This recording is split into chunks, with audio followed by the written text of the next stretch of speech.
Have you ever wondered why you know exactly what you need to do to stay healthy, but following the plan might feel impossible? Maybe you've bought vegetables only to throw them away weeks later. You've skipped workouts because the thought of working out felt like too much effort, or you reached for junk food because nothing healthy was available. What if I told you the problem isn't you, but instead the small obstacles standing in your way? Today, we are uncovering the secrets to setting yourself up for success by doing what I call reducing friction. You will learn how to make the healthy choice the easy choice and discover practical strategies that can really transform how you think about your healthy habits. Stay tuned to find out how to overcome those sneaky barriers and finally achieve your health goals with less struggle and more ease. Welcome to Total Health in Midlife, the podcast for women embracing the pivotal transformation from the daily grind to the dawn of a new chapter. I'm Elizabeth, your host and fellow traveler on this journey. As a life and health coach, I am intimately familiar with the changes and challenges we face during this stage. Shifting careers, changing relationships, our new bodies, and redefined goals and needs as we start to look to the future and ask, what do I want? In this podcast, we'll explore physical, mental, and emotional wellness, offering insights and strategies to achieve optimal health through these transformative years. Yes, it's totally possible. Join me in this amazing journey of body, mind, and spirit, where we're not just improving our health, but transforming our entire lives. Hey everyone, welcome to the Total Health in Midlife podcast. I am your host, Elizabeth Sherman. And thank you so much for tuning in today. So first, I want to tell you that I truly appreciate you for listening and sharing your thoughts. And I love it when you reach out to me on social media or through email. Your messages and your feedback mean so much to me. And they help me create content that is specifically tailored to what you need, your concerns, and what's on your mind. And since this podcast is usually just me talking in your ear, you interacting with me by subscribing to my weekly emails or connecting with me on social media allows me to connect with you on a more personal level and to help you on a more personal basis. I just wanted to give you a shout out and a big virtual hug and thank you. I am so incredibly grateful. Today, we are talking about a topic that can set yourself up for success in your health, reducing friction. I've touched on this concept before, particularly in episode number 175, where I discussed the strategy of deciding ahead of time. But today, we are going to dive deeper into how you can set yourself up for success by making things easier for yourself. So, have you ever felt like there's something wrong with you because you can't seem to get yourself to do the things that you know you should? Of course you have, because we've all been there. Things like making healthy meals for yourself and your family, or sticking to a regular exercise routine. Maybe it's getting up first thing in the morning to work out. If so, you are so not alone. So many of us struggle with these same challenges. But here's the thing. The problem isn't that you don't want to exercise, cook dinner, go grocery shopping, or wake up on time. I mean, maybe it is, but the issue truly lies in the way that we approach these tasks. We often look at the event itself as the problem. And as a result, that's where we start to troubleshoot. We think, I don't want to exercise. But if I find the right exercise, then I'm going to want to do it. Or I don't feel like cooking dinner. And so what I need to do is something different around dinner, right? And so as a result, we think that the problem is in the meal that we're cooking or the workout or, well, us for not following through on the plan. But what if we backed up a little bit and addressed the problem before it even starts? What if we could make the decision to do the thing that we want to do the easy choice? That's what reducing friction is all about. It's about identifying the obstacles that we have that make healthy behaviors difficult and find ways to remove those obstacles so that the healthy choice becomes the easy choice. And today, we are going to explore how you can apply this concept to the different aspects of your life to achieve your health goals with less resistance and more ease. So let's talk about why we resist healthy behaviors. It often boils down to a few common reasons like inconvenience, time constraints, and our internal dialogue. Now, at the core of this resistance is something called the motivational triad. I've talked about it before. Our brains are wired to seek pleasure, to avoid pain, and to do it as efficiently as possible.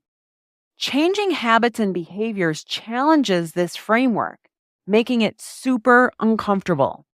We have to think about it and make a conscious choice to do the right thing instead of the habitual thing, which is why forming new habits can be really, really difficult.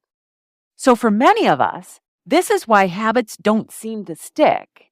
It can take a while for new behaviors to pay off. Unlike eating treats like Oreos and chocolate or Cheetos, which gives us an immediate reward in their taste, health behaviors take time to show their benefits.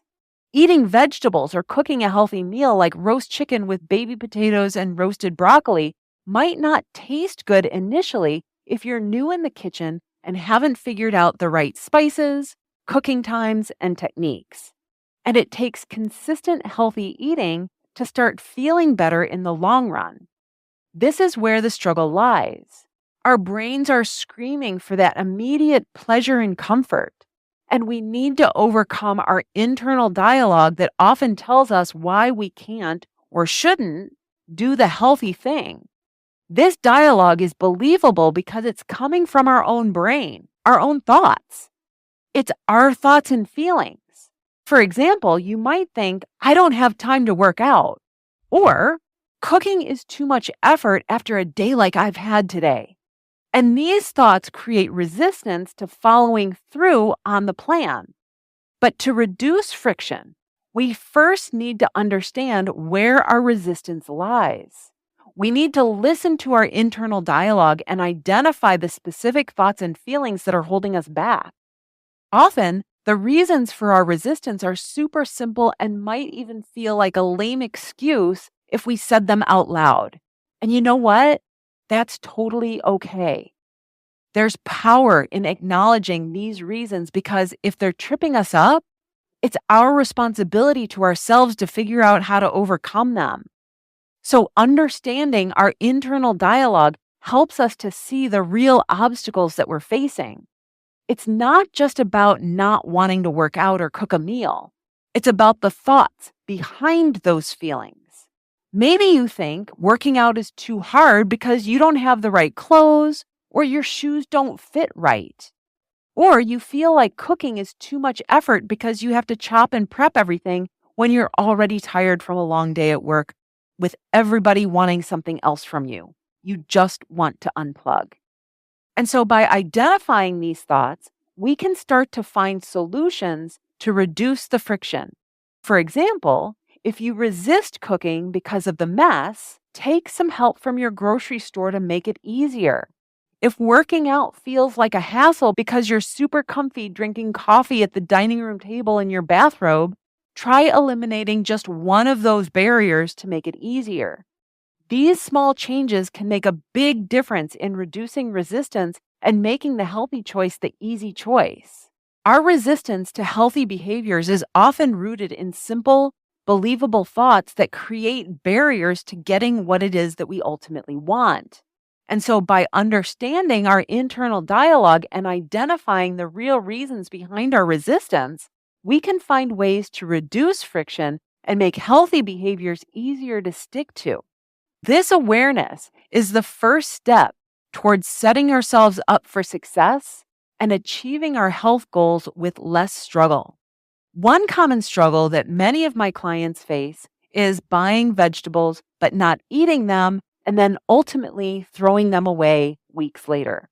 They feel like it's a waste of money and a missed opportunity for healthier eating. This is where coaching really shines because I get to help my clients work through these sneaky objections and resistance that their thoughts are offering them.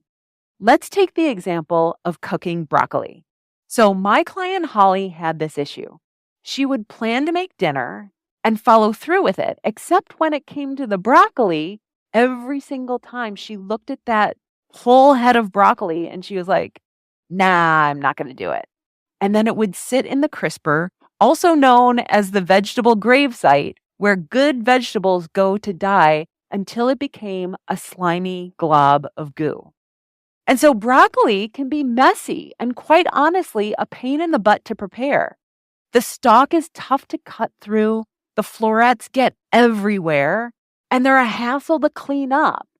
And then there's the question of what to do with the stalks once you've cut the florets off of them. The stalks don't often taste as good as the florets. And so what do? Do you throw them away? Do you freeze them and use them for soup?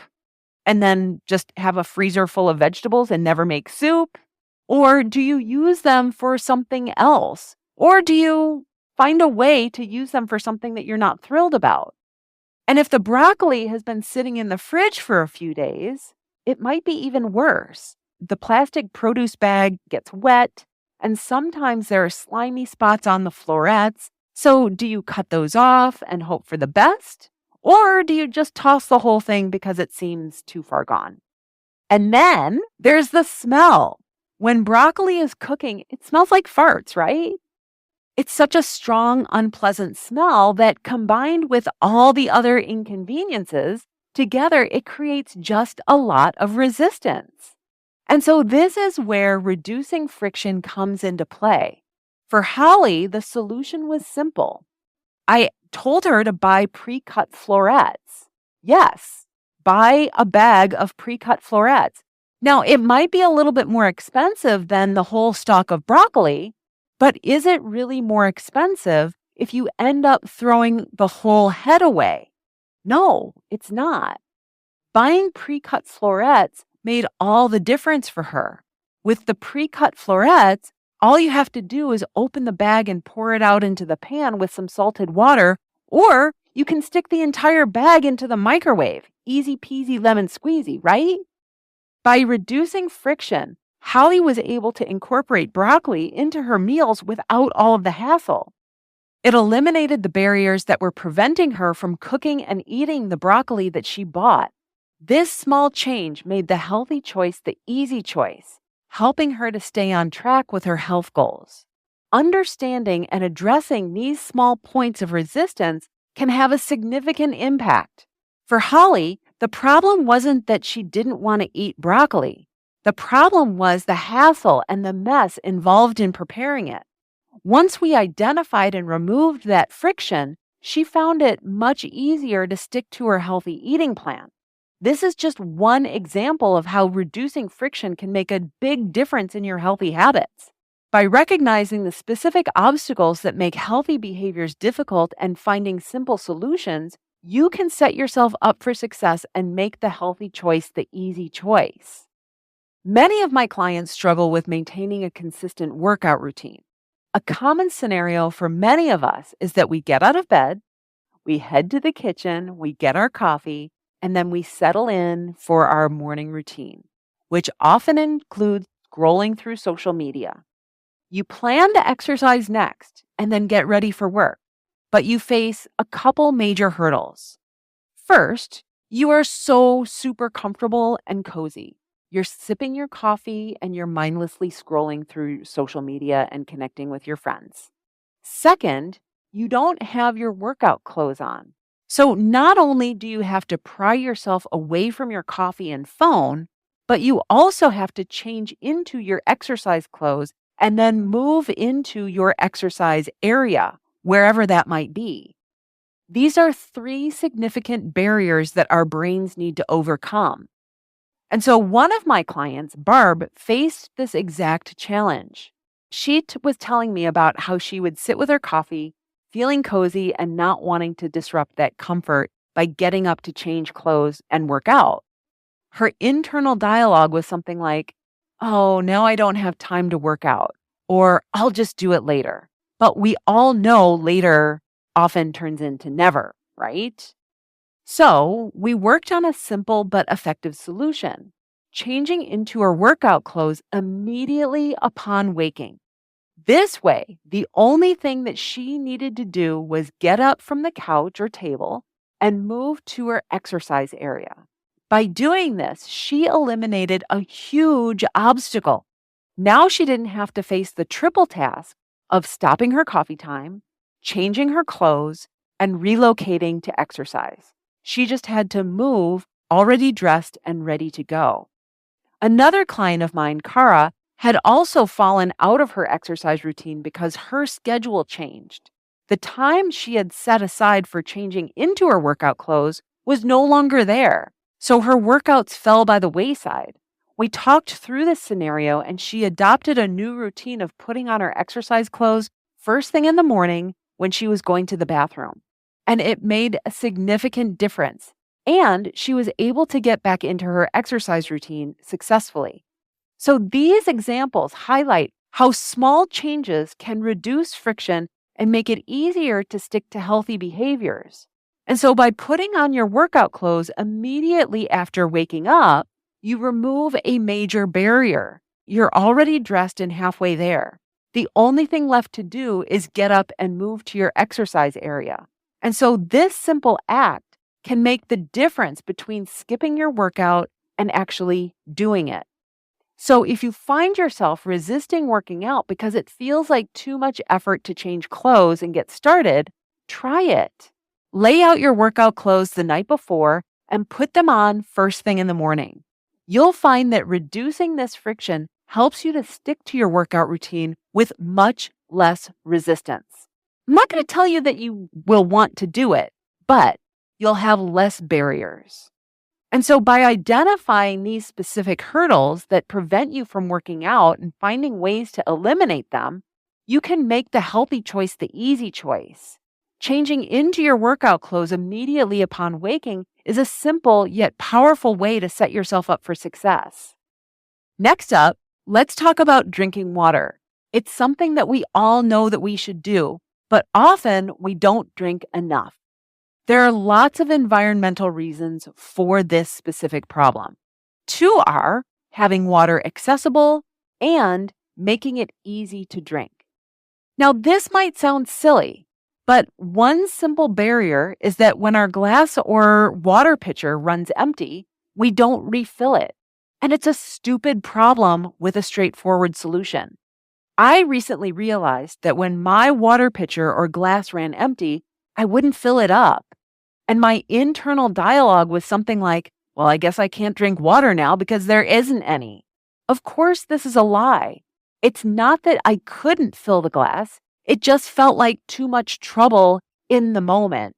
And I'd tell myself I'll refill it later. But later often didn't come, and I ended up not drinking enough water. These are small and silly examples of the kind of resistance that's so incredibly common.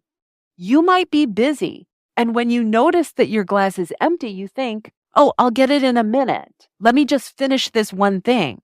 But then you get distracted, or maybe you're comfortable on the couch and you don't feel like getting up. This small inconvenience becomes a big barrier to keeping your commitment to drinking enough water.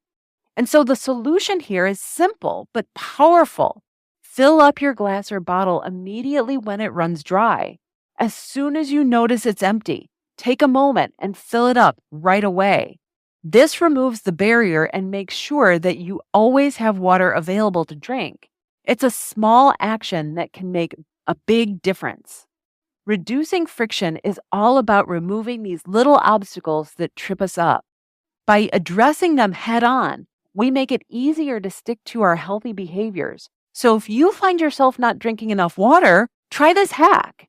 As soon as it's empty, fill it up. It takes 2 seconds and ensures you have water always on hand.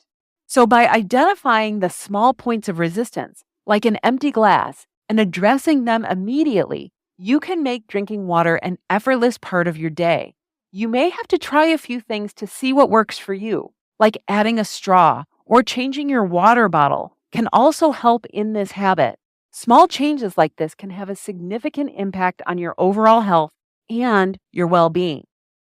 When I started planning my meals and cooking more regularly, the introduction of the book Well Fed by Melissa Julwan was a huge help for me. She helped me organize my meal planning and prep so that I was doing what I call partial prep. This approach made cooking way less overwhelming and way more manageable. One of the biggest obstacles to cooking planned meals is the effort involved in chopping and prepping ingredients. The internal dialogue often goes something like, "Oh, it's so much work," or "I'm too tired to chop all those vegetables after a long day." This can lead to opting out of planned meals and resorting to takeout or less healthy options, which don't necessarily save you time and certainly not money, but they do save on effort. I'm not a fan of what many bro fitness dudes suggest, which is doing all of your meal prep on Sundays. I used to spend hours prepping on Sundays only to end up with sad, wilted, kind of gross food by the end of the week. And so I prefer fresh or semi fresh food. So I adapted my approach. One tip that I picked up from Melissa Julwan and from Rachel Ray's cooking show was Rachel Ray saying, use it twice, chop it once. And so how she uses it is if you need the same ingredient for different parts of your meal, save time by chopping it once and reserving the second portion. And so I adapted her concept and started applying it for other longer term food prep ideas. This concept significantly reduces the effort needed for meal prep throughout the week.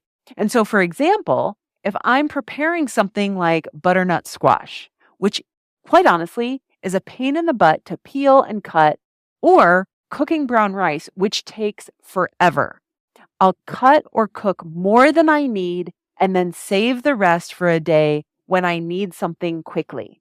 By doing partial prep on the weekends or just cooking more than I need, I can still enjoy fresh meals without spending hours in the kitchen every day. Another method I use is combining partial prep with prepping more than I need for future meals. Many foods freeze really well, like rice or eggs. So again, if I'm cooking a batch of brown rice or I'm making soup, I'll make extra and freeze it in portions.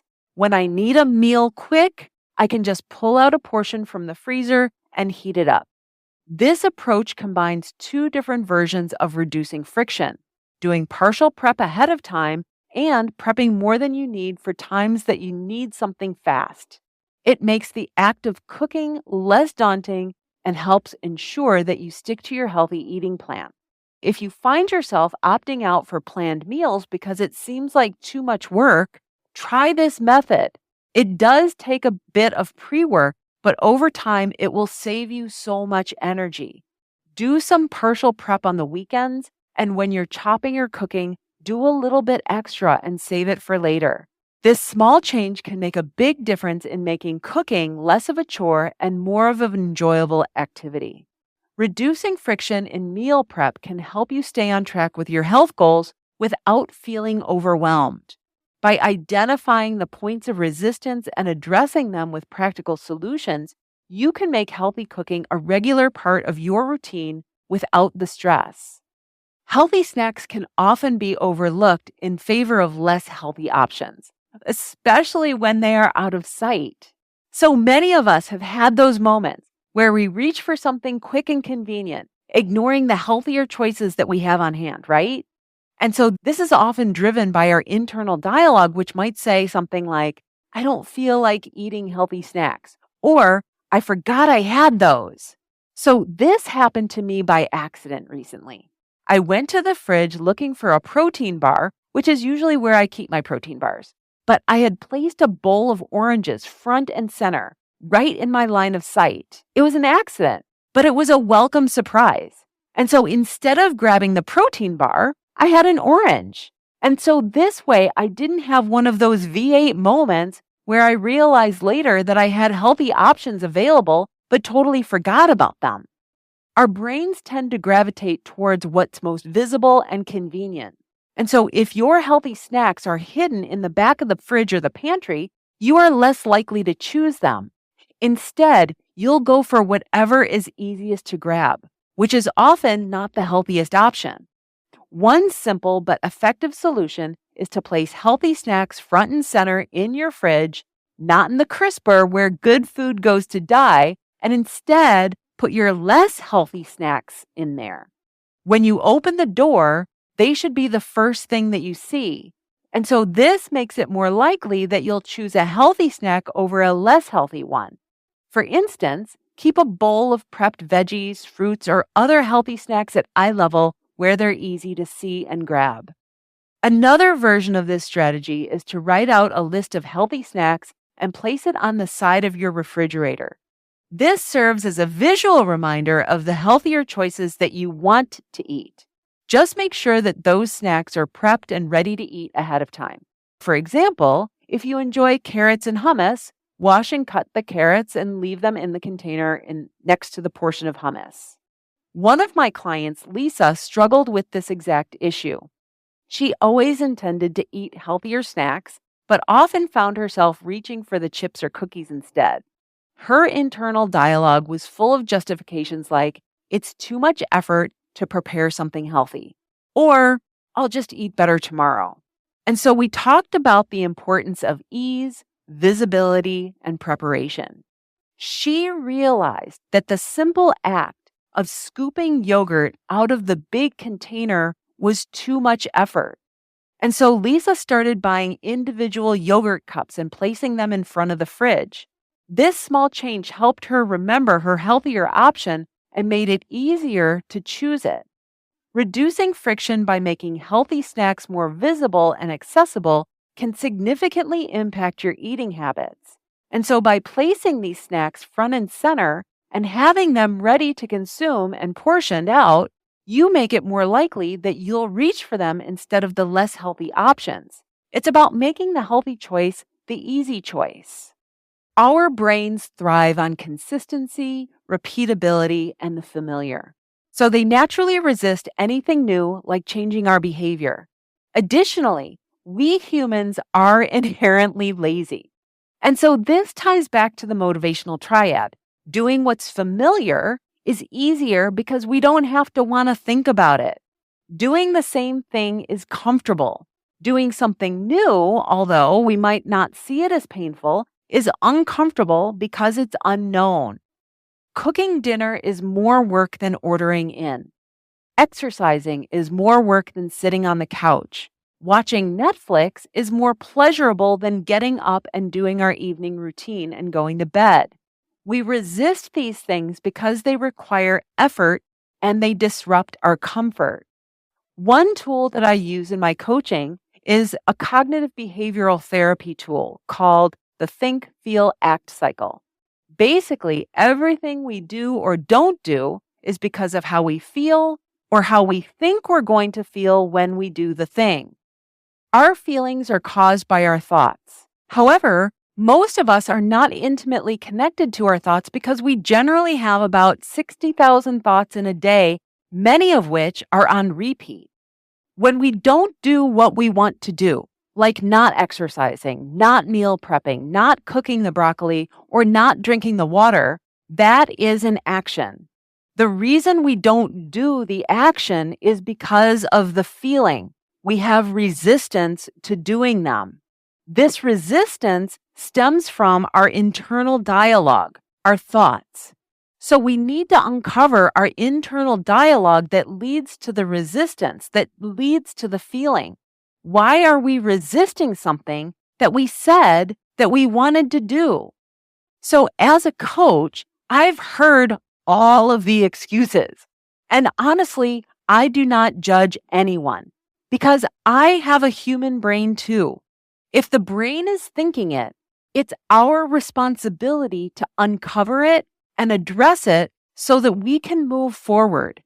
Many of my clients don't want to admit the silly excuses that their brains offer them for not doing the things that they want to do because they are either judging themselves or they think I will judge them.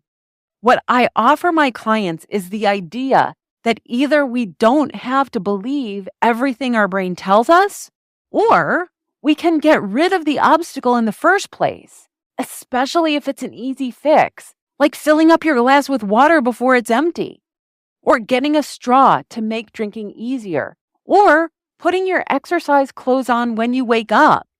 Our brains will come up with all sorts of excuses to avoid the discomfort. And so you might think, I don't have time to exercise, or cooking dinner is too much work after a long day. These thoughts are believable because they come from within us. But just because we think something doesn't necessarily mean that it's true. I started calling BS on my I don't have time excuse. Our internal dialogue can often be a major barrier to taking action. By becoming aware of these thoughts, we can start to challenge them. And we can ask ourselves, is this thought really true? Or what can I do to make this easier for myself? Often, we'll find that our thoughts are just excuses and there are simple solutions to overcome them. For example, if you think, I don't have time to exercise, try putting out your workout clothes first thing in the morning or doing something shorter. This small action reduces the friction of having to change later and makes it easier to start your workout. If you think cooking is too much work, again, try prepping your ingredients ahead of time or using a slow cooker to make meals easier. It's our responsibility to figure out how to work around our brain and talk to ourselves instead of listening to ourselves. We don't have to accept the excuses that our brains offer us. And by becoming aware of our internal dialogue and finding ways to reduce friction, we can make healthier choices easier and more consistent.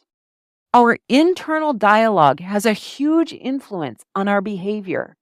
By recognizing and challenging the thoughts that lead to the resistance, we can overcome obstacles and make healthier choices more attainable. This self-awareness is key to setting ourselves up for success and achieving our health goals. Diets and fitness programs often fail because they only tell you what to do and not how to overcome the obstacles in your mind that prevent you from doing it. You already know that eating vegetables and exercising regularly are good for you. The challenge lies in understanding why you don't follow through with these healthy behaviors. This is where coaching comes in. Coaching with me helps you to become aware of your thoughts and behaviors in a way that's hard to do on your own. Many of us have mindset blocks that we can't see, and these blocks cause us to act in ways that seem counterintuitive to our goals. Me too. That's why I have my own coaches. Through coaching, you can uncover these hidden obstacles. For example, you might discover that you avoid exercising because you associate it with a negative experience from the past. Or you resist meal prepping because you've convinced yourself it's too difficult. Or it won't taste as good as restaurant food. These insights are crucial because they explain why you're not doing what you want to do, even when you know it's good for you. A coach helps you dig deeper into your internal dialogue. You might think, I don't have time to exercise, but a coach will help you to see if this truly is the case or really just simply an excuse. I can guide you to question your thoughts and find out what's really behind them. Maybe you have the time, but you don't feel motivated because you're overwhelmed by the idea of simply starting. A coach can help you break down those barriers and find practical solutions that work for you. And so by working with a coach, you can learn to recognize and challenge the thoughts that hold you back. Instead of accepting these thoughts as truth, you can start to see them as obstacles that you can overcome. This shift in perspective is powerful, and it changes the way that you approach your goals and helps you develop strategies that are tailored to your unique situation. Coaching is more than just giving you advice and telling you what to do. It's about helping you to understand yourself better so that you can make lasting changes. It's about finding out what's really going on in your mind and addressing those issues head on. This is why coaching is so incredibly effective. It goes beyond surface level advice and gets to the root of the problem. Again, diet and fitness programs often fail because they don't address the underlying mindset blocks that prevent you from following through. Coaching helps you to become aware of these blocks and provides you with the tools to overcome them. By understanding your thoughts and behaviors on a deeper level, you can create lasting change and achieve your health goals. A coach helps you see what you can't see on your own, reducing friction by making the healthy choice the easy choice. If today's episode resonated with you and you find yourself thinking, I know what to do, I'm just not doing it, then I have something that can help.